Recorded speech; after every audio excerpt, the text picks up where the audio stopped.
do you think it is truly a everybody's gone at the end of the year, or is there something that's going to give us the Sunday scaries on Halloween here and really kind of piss off a lot of Bears fans where somebody sticks around that probably shouldn't? So, one thing that I still have a hard time fully seeing is the McCaskies buying out what's left of Eberflus's contract and Pole's contract. I Like know. that's one thing. Like just the cash aspect of that. I mean, I don't know their finances, but supposedly they're we always hear they're cash poor and like that could be something that's tough, especially when cash is very important for building a stadium. Um, but that aside, if I ignore that, I mean, so going into because today changed some of my opinion on this. Mm, Um, and going into today, I was like, 60-40 as far as like my opinion, if I was making the decisions that I would just 60% said I want a clean slate. It might not be fair. It might not be the right thing to do from a personal perspective, but like from the organizational perspective, line up the GM, head coach, quarterback on the same timeline, get everyone, all the ducks in a row, everything makes sense together. mhm. And a part of that is tough too is the scouting department. If you're going to overhaul a scouting department in the offseason because a new GM is going to want his scouts, right? Right. And that's something that's tough with a new GM when you're saying we got all this draft capital.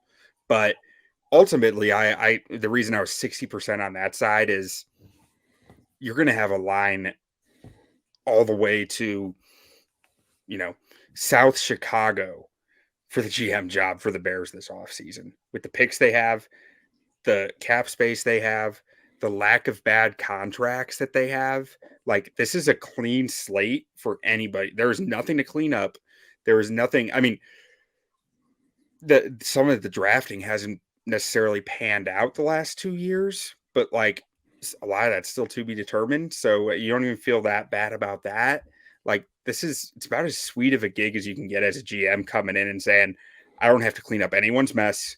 There Mhm. is no mess Mm-mm. because the last guy, he cleaned up the guy before him's mess and he really didn't do anything after that. So it's kind of just, he made a real easy job for me to jump right into. Um, Now, the flip side of that, I said I was 40% keeping him. Like, I almost feel like there's I don't know, maybe a 50-50 shot that whoever you hire next is better than Poles. But Mhm. he hasn't proven to me that he's bad Yeah. necessarily, but he also hasn't proven to me that he's good. And it's just kind of like, I don't know if that's worth making sure you're keeping around, is really Yeah. where I end up on it. And today, the man, the stuff with Jaylon Johnson today is just like it's upsetting. I think it's a major black eye on polls. This is the Yeah. second straight year where one of the team's top five players Yeah. Easily. is trying to get a new contract extension because he's about to be a free agent, and it ends in them saying, they don't want to be a Bear. Yeah. Like that's a trend. That's bad, and especially if you throw in James Daniels, that's 3 years. Yeah. Yeah, it is bad. It really is bad. And first off, shout out to everybody that's been jumping in the comments. If you are watching over on the X platform, we love you. We just can't see your comments because that's just how shit rolls. If you want to join the conversation, like our good friend Mr. Jonathan Nani here, you can head over to the YouTube, like, subscribe to the On Tap Sportsnet YouTube page, and you'll always hit that bell button too, so you know when Bears on Tap goes live. But as Johnny says here in the comments, he says it's honestly impressive how Ryan Poles has already general managed his way into incompetency this quickly. And Skokes has got the confusion on his face too. And I think we all have this confusion on our face because you nailed it on the head, Q. I think this is the problem with what Ryan Poles has done. Because I think if you silo every piece of what a GM does, you can grade him differently, right? You can say, well, his drafts jury's still out, right? We haven't seen a second year of Braxton Jones yet, who in a rookie season looked like a really good pick as a fifth rounder for your left tackle spot.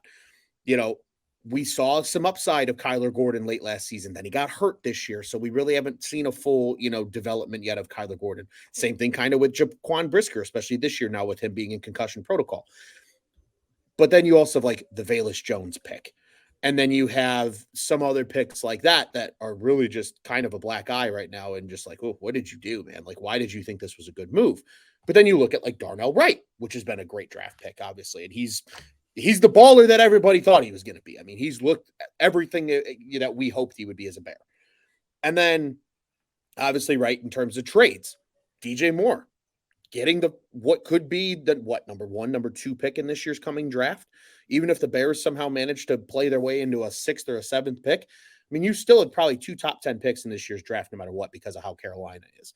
That's huge. Great job. And you got another pick the following year, a second rounder the following year.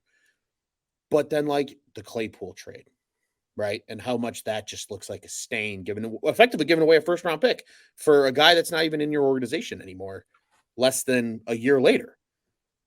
Yeah.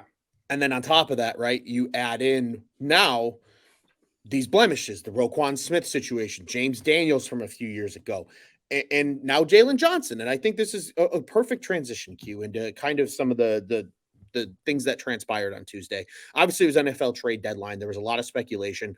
Late night report comes in last night that Jaylon Johnson requests a trade because the two sides could not come to a contract extension. Of course, Ryan Poles gives his bullshit that has now fallen on deaf ears about, well, we want to keep our homegrown talent and blah, blah, blah. And it's two sides and yeah, whatever. I don't give a fuck.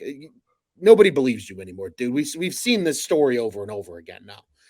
So like you said, JJ effectively says he doesn't want to be here anymore. That's one of your top players not wanting to re-sign.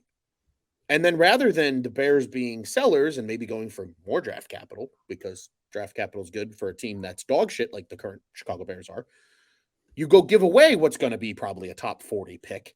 And you go get Montez Sweat, who, very good ball player, his blank name says here in the comments. So Sweat is a dude. Second rounder for him is a solid move. Maybe.